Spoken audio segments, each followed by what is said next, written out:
Les réseaux sociaux font partie de notre quotidien, au point qu'il nous est difficile d'imaginer notre existence sans leur présence. Pourtant, ils n'ont fait leur apparition qu'environ seulement 2 décennies dans la société et on dirait qu'aujourd'hui, nul ne peut s'en passer. Leur importance n'est pas à contester. Ils élargissent l'horizon de l'utilisateur et le mettent en contact avec une pluralité de cultures. Ils rapprochent le monde autour des événements mondiaux majeurs comme une inauguration présidentielle, les Jeux olympiques, la Coupe du monde et d'autres compétitions d'intérêt mondial. Sans oublier qu'ils sont aussi un moyen de dispenser de l'information, un vecteur d'éducation et un outil de récréation. Si dans le monde 2 milliards de personnes vont sur Internet chaque jour, 69% vont sur les réseaux sociaux, soit 1,2 milliard. En Haïti, 7 370 000 personnes possèdent un téléphone actif selon un article d'Haïti Libre paru en février 2021 et 33% sont des smartphones. Donc, à peu près 2 432 100 Haïtiens possèdent un smartphone. De ce chiffre, on observe 1,60 million sont actifs sur Facebook et 80% accèdent à leur compte Facebook via leur téléphone mobile. Parmi les réseaux sociaux les plus prisés dans notre milieu, nous avons en tête de liste Facebook, WhatsApp, Twitter, et il y a le fameux YouTube, puis Tumblr, Instagram, Pinterest, MySpace, Skype, Snapchat et plus près de nous, le grand phénomène TikTok. Les jeunes ados aujourd'hui passent en moyenne 6 heures par jour devant les réseaux sociaux, c'est à peu près 42 heures par semaine. Comprenez par là que ce qui les influence, ce ne sont plus leurs parents. Les réseaux sociaux ont remplacé la famille comme espace de socialisation. Les valeurs ne s'apprennent plus autour de la table pendant le repas familial qui, d'ailleurs, se passe maintenant avec chacun les yeux collés sur son mobile. Il n'y a plus grand-père dans sa dodine pour raconter le soir des histoires où se croisent mythologie haïtienne, culture, mœurs, coutumes et moralité qui formaient l'imaginaire de l'enfant.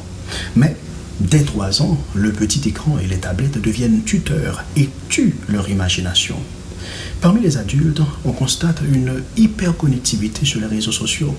Toujours en train de scroller son mur Facebook pour trouver la blague, l'image et la vidéo qui illuminera sa journée ou son instant. À chaque têtement annonçant une notification, à chaque vibration, nous sautons frénétiquement sur notre portable et pupilles dilatées. On cherche à savoir qui a commenté notre dernier post.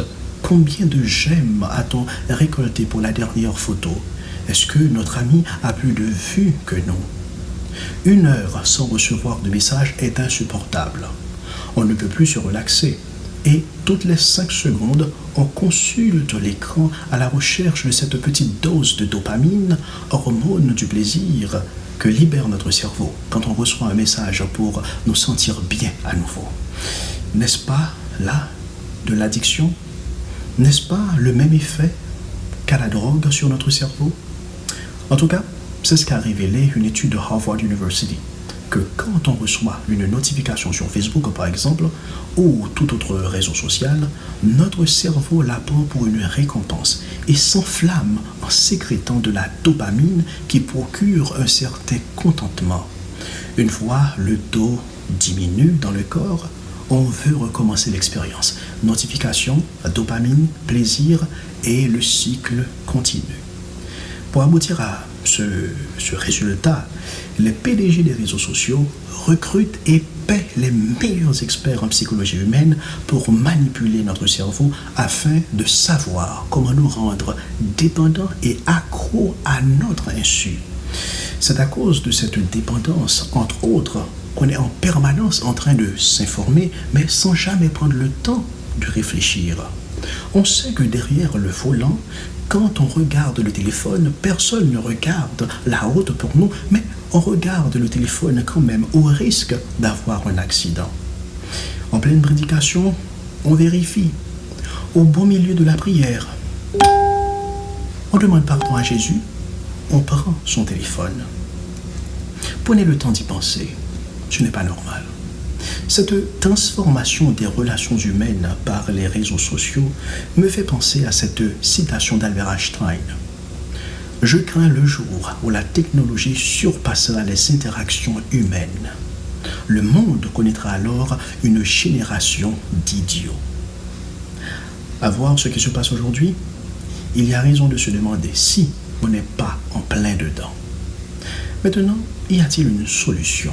Comment utiliser mon téléphone et ne pas me laisser utiliser par mon téléphone? Quelle approche biblique des réseaux sociaux?